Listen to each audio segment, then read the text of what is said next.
Bonjour et bienvenue sur la plateforme 224 qui SSE officielle en Guinée-Conakry. Je suis Barry Tchouamidou, animateur de la plateforme. Notre thème du jour, protéger sa santé et protéger les autres. En détail, nous allons parler sur les comportements à adapter en cas d'accident de travail dans la zone d'intervention ou dans le chantier en général. Il faut retenir que malgré toutes les précautions, un accident peut arriver dans la zone de travail. Nous disons, dans notre cas, dans notre chantier par exemple, oui, le chantier est bien identifié et encerclé. Oui, les équipements de protection collective sont bien installés.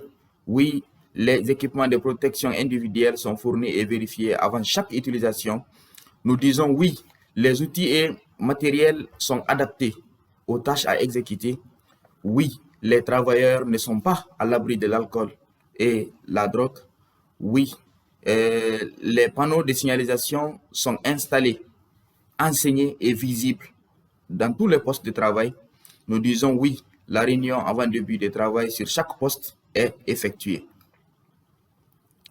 Mais l'accident peut encore arriver en provenance de plusieurs facteurs, soit le facteur humain, les facteurs matériels ou les facteurs naturels. Dans ce cas, il faut intervenir vite et bien, tout en commençant par le déclenchement d'alarme afin de regrouper tous les travailleurs au point de rassemblement pour sauver les autres victimes ou les alerter du danger présent dans le chantier.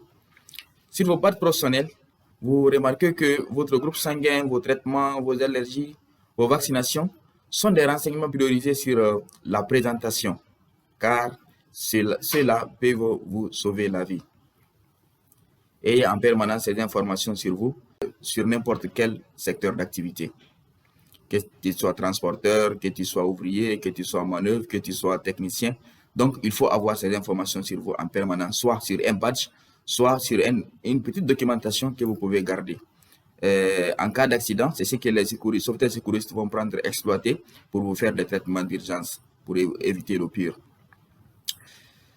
Pour revenir à notre réunion, si un accident s'est produit, ne faites pas d'erreur sur la victime. Il faut supprimer ou éloigner le danger selon les circonstances. Tous les accidents n'arrivent pas avec les mêmes conditions. Donc, selon les circonstances, il faut éloigner la victime des dangers.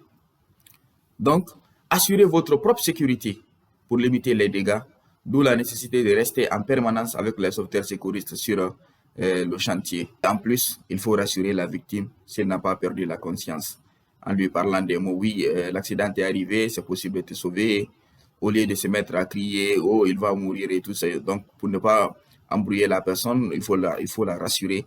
Et oui, l'accident est arrivé, c'est pas la première fois et que ça va aller à tout moment.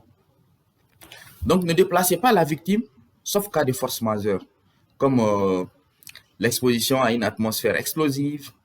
Donc, un incendie, par exemple, si c'est dans une zone d'incendie, là, on te demande de déplacer.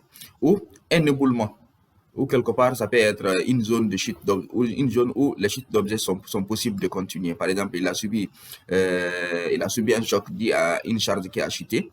Donc, il faut déplacer la victime sur ces circonstances pareilles. Ne donnez pas à boire à la victime au risque de liquéfier son sang et augmenter le flux de saignement. Cela, même si la victime réclame. Donc, en cas d'accident, vous pouvez remarquer parfois les différentes victimes demandent de l'eau à boire. C'est parce que là, le saignement est là, il perd le sang et puis voilà, l'envie de boire l'arrive. Mais si vous le donnez à boire, vous continuez à liquéfier son sang et puis facilement il va perdre tout et il risque de mourir.